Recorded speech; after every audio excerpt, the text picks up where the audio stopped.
Everyone tells me, oh, I am so jealous that you are in Italy. I'm so jealous you are in Rome. You will learn, you will adjust, people will love you. So one day at a time, as we say in the United States.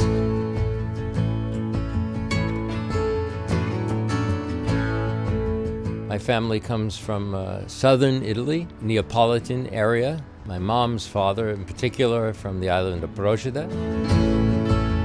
I was told that the Irish Augustinians originally had this parish, and they, in fact, built it. There was an earlier church under a different name here at one time. I'm from Brooklyn, New York. I went to Catholic grammar school and Catholic high school, taught by the Zavarian brothers. But after that, I applied to art school. The Pratt Institute, also in Brooklyn, New York, got my degree, and by God's grace, found a job in the interesting world of advertising. Then my heart started to think about other things.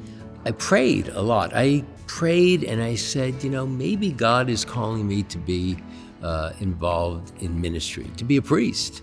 Finally, I began to speak to some people to discern better. I spoke with some Dominican sisters who worked at the parish I was involved in, and they told me about the Paulist Fathers, which I had never heard of. The first Paulist I met was Father Frank DiCiano. I took a lunch break from my job, and I went up to visit him. And we had a very interesting, intense conversation in his office. But I began to meet then other Paulists. I went to our novitiate and met other people who were in the formation process. They seemed very authentic, very energetic, very modern and engaged in our society. And I said, I want to be part of this group. I went through 1 year of novitiate. I then began theology training, or went to the graduate school at the Catholic University of America. After that was all completed, I was sent to Clemson, South Carolina, where I was ordained a deacon. And after 1 year diaconate, I then returned to South Carolina as a priest.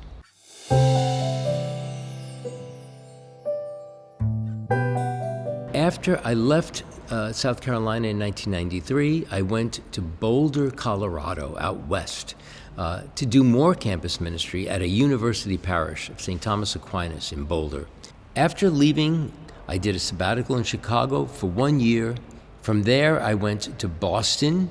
It was different kind of ministry with a local congregation and also people who were seeking their faith. In fact, it was called a Paulist Catholic Information Center for people who wanted to really know about Catholics. I went then to become pastor of Immaculate Conception Parish in Knoxville, Tennessee. So I was returning to the southeast of the United States. I then became the director of the St. Thomas More Newman Center in Columbus, Ohio. We were the Catholic campus ministry to the Ohio State University, as they say. I was there probably the longest I've been in any Paulist assignment. I was there for 8 years. Then I moved to New York City. I was to be the pastor of our mother church, St. Paul the Apostle. Sadly, that didn't work out because I became sick. I found out that I had lymphoma in my hip, and I had to go on medical leave to begin chemotherapy. I'm just really coming out of that medical leave now, taking on this assignment here in Rome. For some reason, I just never felt I was going to die. I just said, okay, Lord, for whatever reason this is happening, we need to move through it. But many people have said to me, God's not finished with you yet. I felt that was prophetic, that I needed to listen to them, that God was saying something to me. And that's probably the reason why I was able to come here, even to Rome, to say, I need to trust that God has something for me to do, and I can't give up yet.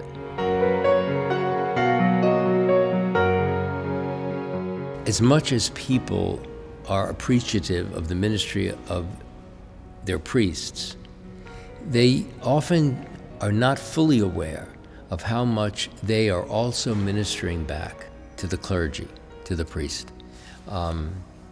They provide a great support for us as we hopefully provide a support for them.